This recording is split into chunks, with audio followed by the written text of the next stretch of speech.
What's going on? Welcome to the DZ Report. Don't you know I love haters? I love all y'all. If I had longer arms, I would hug all y'all. You hating that, you hating people. And now, Gen V Season 2 was actually, it was great. Some people got it over Peacemaker. I don't really compare the shows because Peacemaker was more of a starting point, like a point where you could go here or go there. It basically opened up the universe of the DCU to show them where they can go, the opportunities. Now, this one here, Gen V is showing a lot of promise that I believe that they're going to carry this show after the season finale of The Boys. And what we notice is that Starlight, of course, convinced Marie to go back to the place where she was at, the school, and actually get some information, like see what's going on with the faculty, like what with the people behind the scenes. And Marie, basically in this season, we saw a lot of growth. The first season was an introduction. I loved it. Her and Andre, how they had a connection. They were starting to grow close to one another. And then, of course, the untimely passing of the character Andre. He passed away in real life. They decided just to move forward with his dad in that spot. Marie basically fixed the dad, where he doesn't have any tremors no more.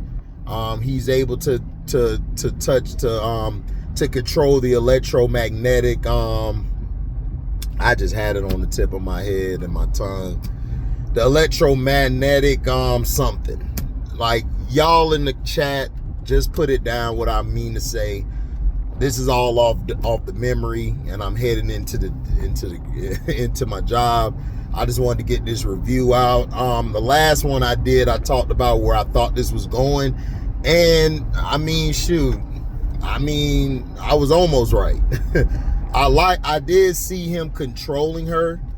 By him controlling her, he basically leveled her up, and she leveled him up as well. They kind of leveled one another up. Godolphin, of course, was with, I think her name is Sage. I believe that's her name. I might be wrong. Y'all correct me if I get the names wrong. This is all off the memory, off the cusp. But Marie's sister, Annabeth, was a great trope to bring in this season. I want to give shout out to the director and the writer and the creator teams, because you guys have to remember, The Boys comic book was trash. Okay, I'm going to be real with you. I was reading it. I couldn't keep going forward with it. It was too nasty. It was trash. The stories were very, very limited as far as the creativity. Just a lot of bad stuff. Of course, you remember the one guy getting did in by Black Noir and all of that. Just crazy. But anyway, the shows are way better than the comic books. The Boys kind of fell off a cliff, basically. I mean, it was okay. Last season, a lot of people kind of didn't like the way that they went to the political route, when it was always political, but they just made it too much mirror image of the real world. Even though I loved the show, I thought the show was good last season. Gen V stepped it up this season. We got to see the growth of all the characters. The one girl who grows big, she was one of my favorite characters. Her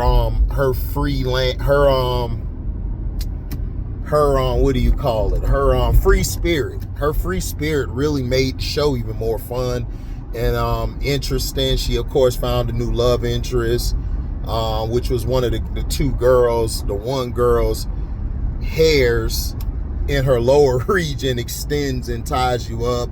Another girl could take your powers for a certain matter of minutes. Love that trope they threw in there. Basically, after Marie was being controlled, and of course the precog, which is Annabeth, great precog.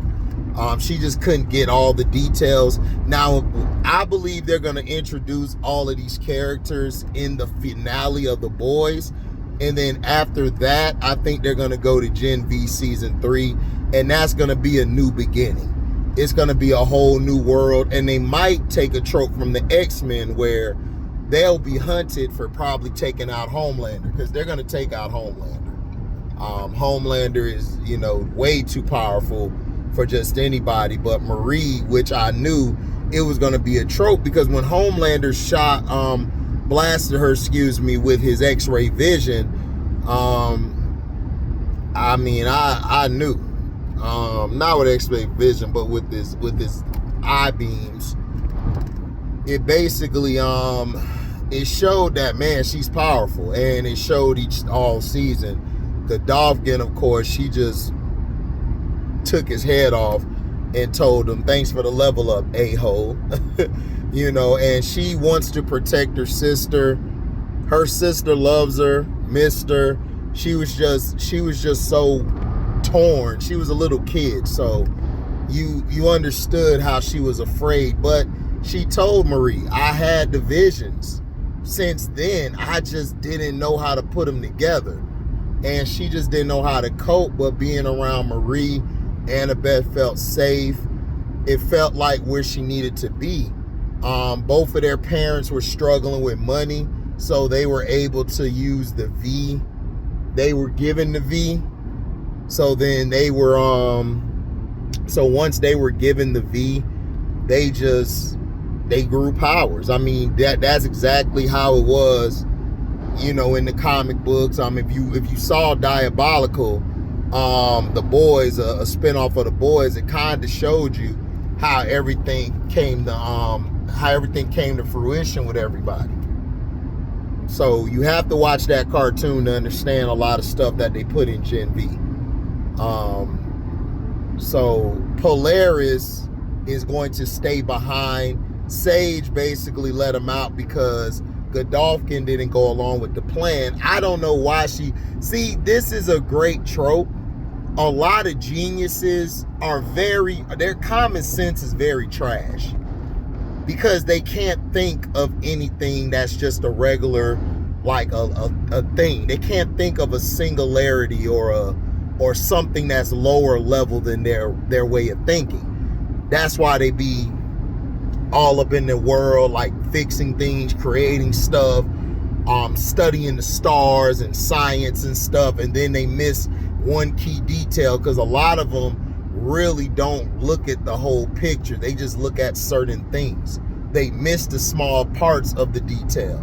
That's why a person who has high observation skills a lot of times outwits geniuses and outwit those who know more, because of the observation skills. They know where to go. They know the crack to walk through. They know the stuff to look at. That's just how it is. So in this season, we saw them beating everybody. Godolphin was making everybody fight each other. His whole thing was like Apocalypse. I got to get the strongest mutants. The weak mutants, they can go.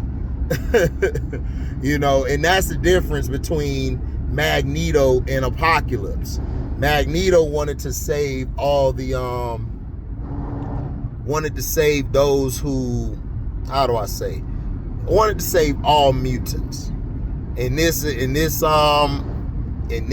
case, he wanted to save all the people that had V. Don't matter if they were weak or strong. Sage opened up the cage for Polaris to get out, and that's when Polaris came and just blew everything up. Yeah, the electromagnetic spectrum, that's what it is. The electromagnetic spectrum, like he could just control certain things. He could pick things up, throw it at you. He picked things up, threw it at Godolphin. He came in and saved him at the end. You know. But the controlling of Marie, I love that scene.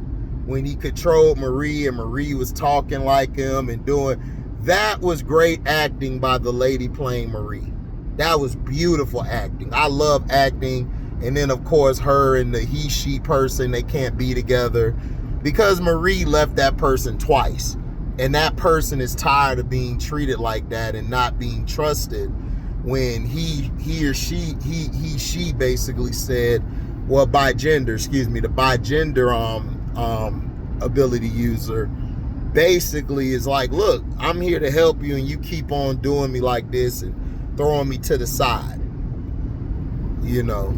So now this season had a lot of nasty stuff, but I loved that they talked about the story. They didn't get caught up in the shenanigans. When they were doing The Boys, I felt like too much gore. It's okay to have gore, but just mindless gore, I'm turned off by. I don't like mindless gore. I don't like mindless things. I love when, how do I say? I love when it's a story behind, you know, the scene that happened, when that person or people got torn to shreds. Now Starlight and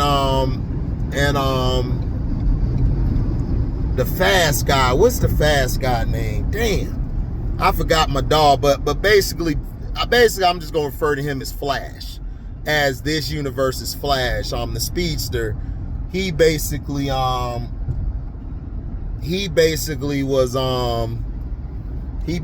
showed up with Starlight. Starlight basically found them, basically said, we're finna, you guys and gals finna join the resistance.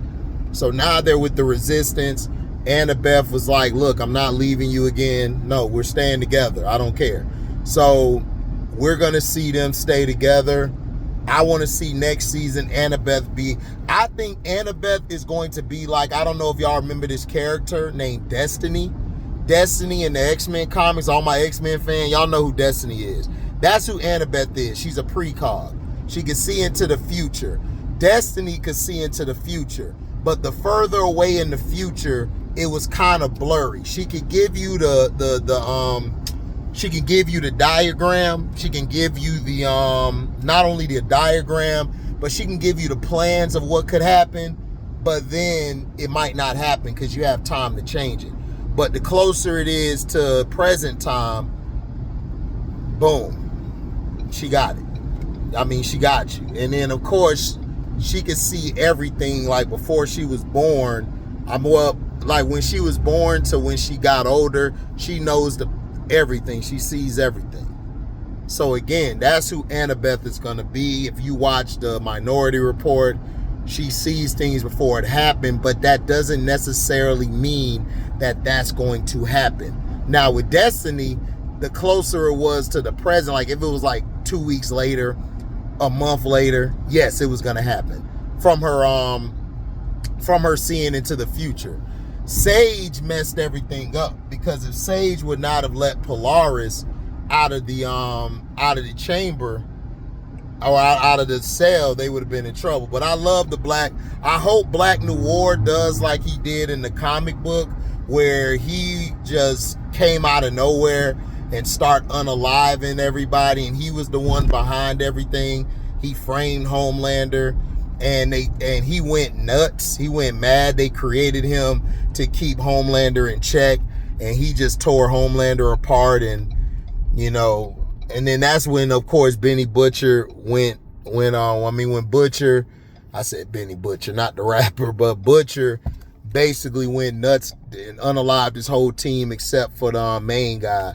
The one guy who he was cool with took him out. Now, this one seems different. They're going in a whole different, like, they just said, we're going to take certain parts and just go forward. Because the comic book was so garbage. Like, G-A-H-B-A-G-E, garbage. It was trash. So, yeah, so that's what happened. So, shout out to the Boys, the creator of The Boys, and Gen V, man. They're doing their thing. I love how the show's going. It's great. Love the sequences. I love the interaction between everyone. Everyone seems to be on the same page with acting. But now we're gonna see like how Marie and them are gonna fit into the resistance, how they're gonna take Homelander out. And like the speedster said, look, all this now, we got to cut this out. We can't be in the open like this, and they can't. But Sage had to get rid of Godolphin because he wanted to control Marie so then he could control Homelander. And she said, no, you disappointed me. And he did. But see, she should have saw that coming. See, when somebody's vulnerable and they are in need of something, they use that person. They use that person because that person could help them so much. but once they get everything they need, there's no use for you anymore. He doesn't need you. He can control anybody now. And I knew he was going to try to control Marie. I knew that from the beginning because she's too powerful not to control. And that's what happens. And he got at the end because of his how do I say, his arrogance. Not only his arrogance, but it's not just arrogance, it's his wanting to be powerful. Like, he went on a power trip. And and it ended up bad for him. So I give this season 4 stars out of 4. This was a great season. I love what Marie did. Marie, to me, is going to be a staple in this series. I hope Gen V could go for at least 2 or 3 more seasons. I think Gen V is going to last a little longer than the boys because it's new. And all they're doing is taking stuff from the X-Men comics and stuff. That's all they're doing. So, thank y'all for listening. Make sure you like, comment, subscribe, share this. I meant to tell y'all in the beginning. Share this to all your platforms. If you're new here, subscribe. Hit the notification bell to select all to receive upcoming notifications. And if y'all love what you hear, you can donate to the page. The Cash App will be clicked and linked to the top of the live chat and the regular comment section and the description box. So great show, loved it. I just felt like could have been some more stuff. Like, I wanted to see Polaris more in the work, but I love what Polaris did. I love what they did. The giant woman, the woman who gets strong, gets big and small. She did great. But the one scene when she fell in the toilet and saw the area of the man, man, excuse me, that was nasty work. Nasty work. That shit was nasty as hell.